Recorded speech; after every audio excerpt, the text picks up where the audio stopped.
नमस्कार दोस्तों, मेरा नाम है अंकित शुक्ला और स्वागत है आपका शुक्ला जी की पाठशाला में, जहां आपको मिलेंगे daily live lectures, streaming videos, recorded videos for JEE mains and advance and IIT JAM के लिए, जहां आपको एमएससी एंट्रेंस पे भी वीडियो जल्दी मिलेंगे। जल्दी हम आपको फिजिक्स और केमिस्ट्री के बारे में भी इंट्रोड्यूस कराने वाले हैं, जहां आपको मिलेगी एक एक्सपीरियंस्ड फैकल्टी की क्लासेस। घर बैठे आपको कहीं जाने की जरूरत नहीं है। तो गाइस, जल्दी से सब्सक्राइब कीजिए, बेल आइकन को दबाइए और जल्दी से वीडियो को कंटिन्यू कीजिए, लाइक कीजिए, कमेंट कीजिए, शेयर कीजिए, जो जो कर सकते हैं वो कीजिए। तो गाइस चलिए आइए स्टार्ट करते हैं। तो गाइस, पिछले कुछ दिनों में हमने आपको अर्थमेटिक प्रोग्रेशन सिखाई, जीपी सिखाई। जीपी में एक दो लेक्चर हो चुके हैं। आज मैं बात करने वाला हूँ जीपी की कुछ प्रॉपर्टीज़ के बारे में। तो आज हम बात करेंगे किसके बारे में? जीपी की प्रॉपर्टीज़ के बारे में बात करेंगे। तो चलो जरा कुछ प्रॉपर्टीज़ के बारे में हम जीपी की बात करेंगे, तो कोई दिक्कत नहीं है कि क्या है जीपी। तो जीपी के बारे में थोड़ा सा इंट्रोडक्शन दे देते हैं कि जब कोई सीरीज रेशियो, मतलब जैसे मान लो कोई सीरीज है T1 T2 T3 T4 T5 T6 dot dot dot Tn। तो गाइस होता क्या है कि T2 upon T1, T2 upon T1, T2 upon T1 is equal to T3 upon T2 is equal to T4 upon T3 is equal to T5 upon T4। तो इस तरीके की कहानी क्या होती रहती है, चलती रहती है। तो और ये जो रेशियो होता है ना, इसको बोलते हैं कॉमन रेशियो। क्या बोलते हैं? Common ratio. तो ये सीरीज जो इस पैटर्न को फॉलो करती है वो कहलाती है जीपी। वो कहलाती है जीपी। मैंने आपसे जीपी के nth टर्म की बात कर ली थी, AR की पावर n-1 बात कर ली थी। तो बहुत सारी बातें मैं आपसे कर चुका हूँ। तो आज मैं आपसे बात करने वाला हूँ किसके बारे में? जीपी की प्रॉपर्टीज़ के बारे में। तो गाइस चलिए जीपी की प्रॉपर्टीज़ के बारे में जरा एक बार चर्चा करते हैं। तो गाइस सबसे पहले हमारे पास एक छोटी सी हेडिंग है प्रॉपर्टीज़। तो प्रॉपर्टीज़ की बात करें अगर हम लोग, तो प्रॉपर्टीज़ में सबसे पहले हमारे पास हेडिंग आती है। देखो लिखवाऊंगा नहीं, आप केवल और केवल सुनिए, ध्यान से सुनिए, अपने नोट्स बनाते जाइए रेगुलरली। अगर आप रेगुलरली क्लास ज्वाइन करेंगे, regularly time to time homework theory clear रखेंगे, तो गाइस यकीन मानिए आपके लिए आईआईटी जेईई बहुत ज़्यादा आसान हो जाएगी। तो गाइस सबसे पहली प्रॉपर्टी है कि अगर हमारे पास कोई जीपी सीरीज है, इफ हमारे पास कोई जीपी सीरीज कहता है, if all term of GP is multiplied and divided by any term non zero term, any non zero term. अगर हमारे पास कोई जीपी है तो उसमें अगर हम किसी नॉन जीरो टर्म से मल्टीप्लाई करते हैं या डिवाइड करते हैं तो जीपी में कोई फर्क नहीं पड़ता है और उसका कॉमन रेशियो भी वही रहता है जो पहली वाली सीरीज थी। लाइक दैट अगर मैं आपसे बोलूं कि अपने पास कोई सीरीज है, जैसे अपने पास जैसे ये है series A R square AR³ तो ये हमारी क्या है? जीपी की जनरल फॉर्म है, AR की पावर n-1। अब तुम इसी में k से मल्टीप्लाई कर दो, किससे क्या कर दो? k से मल्टीप्लाई कर दो या फिर डिवाइड कर दो। k से मल्टीप्लाई कर दो या फिर क्या कर दो? डिवाइड कर दो। तब सीरीज में कोई फर्क नहीं पड़ेगा।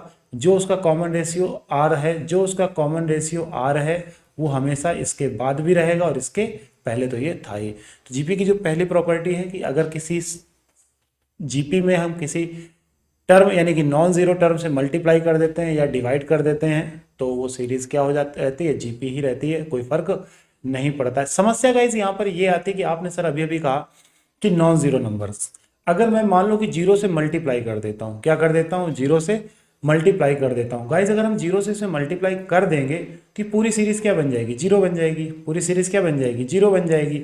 और कोई भी कांस्टेंट सीरीज, कोई भी कांस्टेंट सीरीज एपी भी होती है, जीपी भी होती है, एपी भी होती है और वो जीपी भी होती है। तो सर आप नॉन जीरो कैसे बोल सकते हो? तो मैंने आपसे ये कहा कि जीपी जो होती है वो हमेशा किस में बढ़ती है? रेशियो में बढ़ती है। किस में बढ़ती है? रेशियो में बढ़ती है। और जब आप T2 upon T1 is equal to T3 upon T2 करेंगे तो भैया ये क्या है? ये तो अनडिफाइंड केस है ना। ये क्या है? अनडिफाइंड केस है ना। बहुत सारे बच्चे कहते हैं sir zero upon zero undefined कैसे हो सकता है? मैंने कहा मान लो अगर ये दोनों सेम हो जाएं, मान लो कि अगर मैं जीरो अपॉन जीरो को क्या कर दूं? सेम नंबर मान लेता हूं, तो भाई साहब ये क्या हो जाता है? 1 हो जाता है। अगर जीरो को मैं क्वांटिटी मान लूँ और जीरो को जीरो मान लूँ तो ये नंबर क्या आता है? इनफाइनाइट आता है। इसको मैं कोई क्वांटिटी मानूं और इसको कोई नंबर मान लूँ तो आंसर क्या आता है? जीरो आता है। तो हमें कन्फर्म नहीं होता है कि जीरो अपॉन जीरो ओपनली है क्या, खुल करके हमारे सामने है क्या, इसलिए अनडिफाइंड केस होता है। इसीलिए आपकी पहली प्रॉपर्टी में मोस्ट पॉइंट पे ध्यान दिया जाता है, वो क्या है? Non zero number. कैसा? Non zero. तो बच्चे कहते हैं सर क्या पॉजिटिव नेगेटिव कैसा भी चलेगा? मैंने कहा बिल्कुल कैसा भी चलेगा। रेशनल इरेशनल कैसा भी चलेगा? मैंने कहा कैसा भी चलेगा, बस नंबर कैसा होना चाहिए? नॉन जीरो होना चाहिए। गाइज आपको बात समझ में आ गई? ओके, चलिए बढ़ते हैं प्रॉपर्टी नंबर 2 की तरफ। प्रॉपर्टी नंबर 2 की तरफ हमारी प्रॉपर्टी नंबर 2 क्या है? प्रॉपर्टी नंबर 2 ये कहती है कि अगर हमारे पास कोई जीपी है, अगर हमारे पास कोई क्या है? जीपी है। ये हमारे पास जीपी की जनरल फॉर्म है। ये हमारे पास क्या है? जीपी की जनरल फॉर्म है। ओके, अगर हम इसको रेसिप्रोकल ले लें, मतलब 1/a ले लें, 1/ar ले लें, 1/ar क्यूब ले लें, सॉरी स्क्वायर है ना, ऐसे 1/ar क्यूब ले लें और बोले कि अगर ये जीपी है, ये क्या है? जीपी है, तो भैया ए भी क्या होगी? जीपी होगी। ये भी क्या होगी? जीपी होगी। गाइस सिंपल सा एक एग्जांपल ले लेते हैं। मैंने बोला कि 3 का स्क्वायर, 3 का क्यूब, 3 की power 4 dot dot dot dot dot 3 की पावर n। अगर मैं इसका रेसिप्रोकल कर देता हूँ 1/3, 1/3 का स्क्वायर, 1/3 का क्यूब, तो भाई साहब अभी भी ये क्या है? जीपी है। तो ये तो जीपी है ही और ये भी क्या है? जीपी है। तो गाइज हमारा एक पॉइंट नंबर 2 जो प्रॉपर्टी नंबर 2 है वो क्लियर ये होती है कि अगर हम किसी जीपी को रेसिप्रोकल करते हैं, क्या करते हैं? उसका रेसिप्रोकल ले लेते हैं, तो गाइज उसकी सीरीज में कोई फर्क नहीं पड़ता है। जो पहले जीपी थी वो बाद में भी जीपी हो जाएगी। बस अगर किसी चीज का डिफरेंस आएगा तो वो आएगा कॉमन रेशियो का, क्योंकि अगर पहली सीरीज में कॉमन रेशियो आर है आप देखोगे, तो दूसरी सीरीज में कॉमन रेशियो क्या होगा? 1/r होगा। अगर कोई कंफ्यूजन तो आप सीख सकते हो। जैसे इसमें कॉमन रेशियो कितना है? 3 है। इसका सी आर कितना है? अगर गाइस ध्यान से देखो तो जो इसका सी आर है वो कितना है? वो हमारा 3 है, लेकिन इसका सी आर कितना है? 1/3 है। तो जो सीधी बात है ना यार, नंबर का रेसिप्रोकल करो तो कॉमन रेशियो का भी तो रेसिप्रोकल हो ही जाएगा ना यार। बच्चे हो गया, समझते नहीं हो क्या? थारा भाई जोगिंदर, समझे? इतने वीडियो भर देगा ना, इतनी प्रॉपर्टी भर देगा ना, जीपी खुद कंफ्यूज हो जाएगी कि हम पढ़ाएं कि प्रॉपर्टी संभालें। प्रॉपर्टी नंबर 3 हम बात करते हैं। प्रॉपर्टी नंबर 3, तो गाइस प्रॉपर्टी नंबर 3 क्या कहती है कि जीपी में अगर कोई सीरीज हमारे पास जीपी है, ठीक है ना, अगर उसमें सेम टर्म, अगर उसमें सेम डिग्री टर्म डाले जाते हैं तो वो भी जीपी होती है। लाइक दैट 2 का स्क्वायर, सॉरी 2 का स्क्वायर, 2 का स्क्वायर, 2 का स्क्वायर, 2 का स्क्वायर, 2 का स्क्वायर, 2 का स्क्वायर, तो ये हमारी क्या है? ये भी जीपी है। ये भी हमारी क्या है? जीपी। कांस्टेंट सीरीज भी आप बोल सकते हो, कोई दिक्कत नहीं है। प्रॉपर्टी नंबर 4 की तरफ बढ़ते हैं। किसकी तरफ बढ़ते हैं? प्रॉपर्टी नंबर 4 की बढ़ते हैं। गाइस आपको याद होगा, गाइस आपको याद होगा कि मैंने आपको एक बात बताई हुई थी कि एपी में अगर आप पहले टर्म को और लास्ट टर्म के लेकर के सम कराते हो, अगर आप पहले टर्म को, किसको? पहले टर्म को और लास्ट टर्म को लेकर के आप सम कराते हो, तो वो किसके इक्वल होता है? सेकेंड टर्म के और सेकेंड लास्ट टर्म के सम के इक्वल होता है। याद आया कुछ? मैंने आपको एपी में ये बात बताई हुई थी कि अगर आप पहला टर्म लास्ट टर्म का सम करते हो, सेकेंड टर्म का सेकेंड लास्ट टर्म का सम करते हो, तो दोनों क्या आते हैं? इक्वल आते हैं। गाइज आपको ये बात समझ में आ गई होगी। तो वही प्रॉपर्टी नंबर 4 हमारे पास है। कर अगर किसी जीपी में हम पहला टर्म कौन सा? पहला टर्म यानी कि T1 और लास्ट टर्म Tn का मल्टीप्लाई कर दें, तो ये इक्वल हो जाएगा किसके? T2 और Tn-2 के इक्वल हो जाएगा। हाँ Tn-1, अच्छा ये Tn है, ये Tn+1 है, सॉरी Tn+1, तो Tn यहाँ पे Tn आएगा। क्या आएगा? Tn आएगा। तो गाइस पहला टर्म लास्ट टर्म का multiplication equal to second term second last term का मल्टीप्लीकेशन। बात समझ रहे हैं ना? पहला टर्म का मल्टीप्लीकेशन लास्ट वाले के साथ, दूसरे टर्म का मल्टीप्लीकेशन दूसरे सेकेंड लास्ट के साथ, इसका इसी तरीके से, इसका इसी के साथ, इसके लिए भी कोई होगा, इसके लिए भी कोई होगा। जैसे हर सलमान खान के लिए विवेक ओबराय होता है, तो सेम हर टर्म के लिए भी एक सीरीज रहती है जहां पे आप क्या कर सकते हो? टर्म्स को ऐड कर सकते हो। सॉरी मल्टीप्लीकेशन करोगे तो सबका कैसा आएगा? आंसर सेम आएगा। तो ये हमारी थी प्रॉपर्टी नंबर 4 थी। चलिए प्रॉपर्टी नंबर 5 की तरफ बढ़ते हैं। किसकी तरफ बढ़ते हैं? प्रॉपर्टी नंबर 5 की तरफ बढ़ते हैं। तो गाइस प्रॉपर्टी नंबर 5 तो बड़ी सिंपल से थी, आपको याद होगा B² = AC, जहां ABC किस में रहते हैं? हमारे जीपी में रहते हैं। कहां पर रहते हैं? जीपी में रहते हैं। वेरी सिंपल सी बात थी, ये आपको समझ में आ गई होगी। प्रॉपर्टी नंबर 6 की बात कर लेते हैं। प्रॉपर्टी नंबर 6 ये कहती है कि अगर प्रॉपर्टी नंबर 6 ये कहती है कि अगर हम किसी जीपी को एक रेगुलर इंटरवल में लेते हैं, क्या लेते हैं? एक रेगुलर इंटरवल में लेते हैं, ठीक है ना, एक रेगुलर इंटरवल में लेते हैं और कह दिया जाए इसके सारे टर्म क्या है? जीपी, तो अगर हम उसके छोटे छोटे इंटरवल बनाए ना तो वो भी किस में होते हैं, जीपी में होते हैं। फिलहाल अभी मेरे को एग्जांपल याद नहीं आ रहा है, तो आप इसको सिर्फ लिख सकते हैं, अभी इसके बारे में इतनी भी चर्चा भी नहीं है, तो आप टेंशन मत लीजिए, केवल आप इसको समझ लीजिए।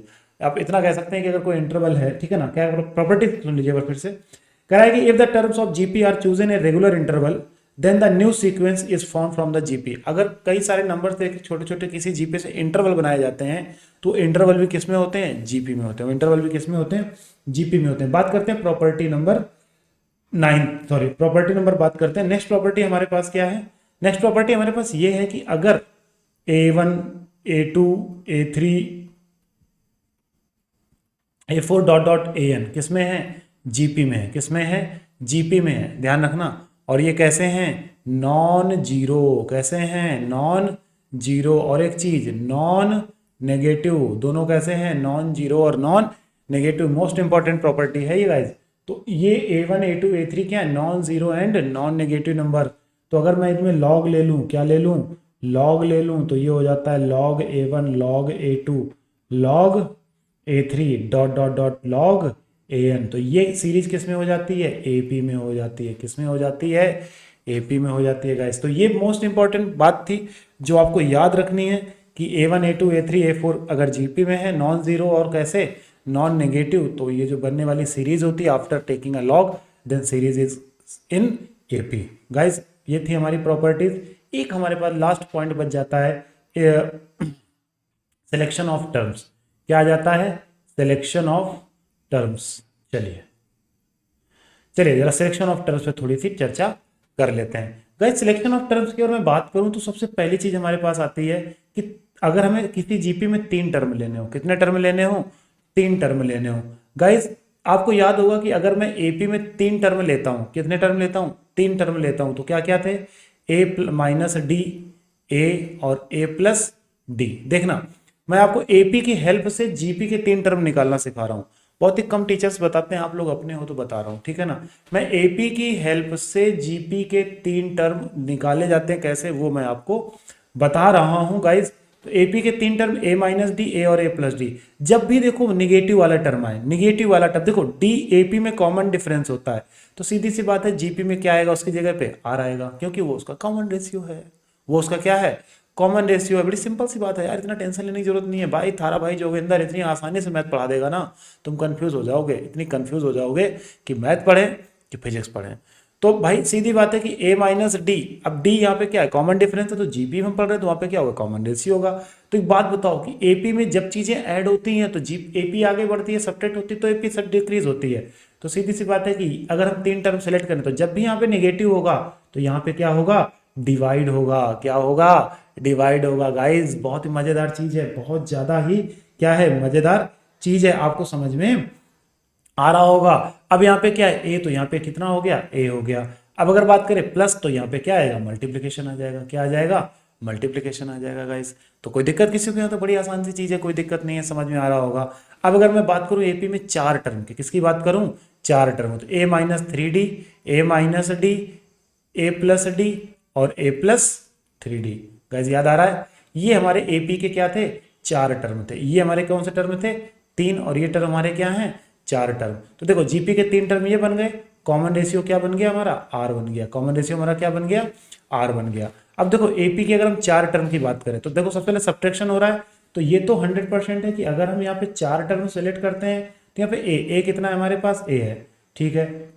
नीचे कितना आएगा, आर आएगा। नीचे कितना आएगा, आर आएगा। सर इस 3 का मतलब क्या है, तो यहाँ पे 3 का क्या हो रहा है, मल्टीप्लीकेशन हो रहा है, तो यहाँ पे क्या आ जाएगी, डिग्री ऊपर आ जाएगी।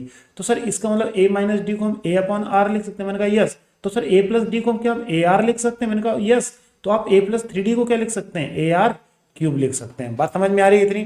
तो आपको याद करने एपी के, लर्न हो जाएंगे किसके, जीपी के। तरीका मैं आपको बता रहा हूं कि एपी में जहां पे सब्ट्रैक्शन होता है वहां पे जीपी में डिवाइड हो जाता है, जहां पे वहां पे कोफिशिएंट आता है डी का, वो उसकी डिग्री चढ़ जाता है इन जीपी। बड़ा ही सिंपल तरीका है। अगर मैं बात करूं जीपी एपी में 5 टर्म सेलेक्ट करने की, तो मुझे याद है 5 टर्म क्या थे, ए माइनस 2D, ए माइनस डी, ए प्लस 2D और क्या था, सॉरी यहाँ पे एक टर्म रह गया, मैं बाद में लिख देता हूँ, ए प्लस डी। तो ये हमारे 5 टर्म हो गए। तो सर अगर मैं 5, इसका कॉमन रेशियो कितना हो गया, इसका कॉमन रेशियो हो गया आपका आर हो गया, कितना हो गया, आर स्क्वायर हो गया, कितना हो गया, आर स्क्वायर। ये बातें जरा आप ये याद रखिएगा, यहाँ पर भी और यहाँ पर भी।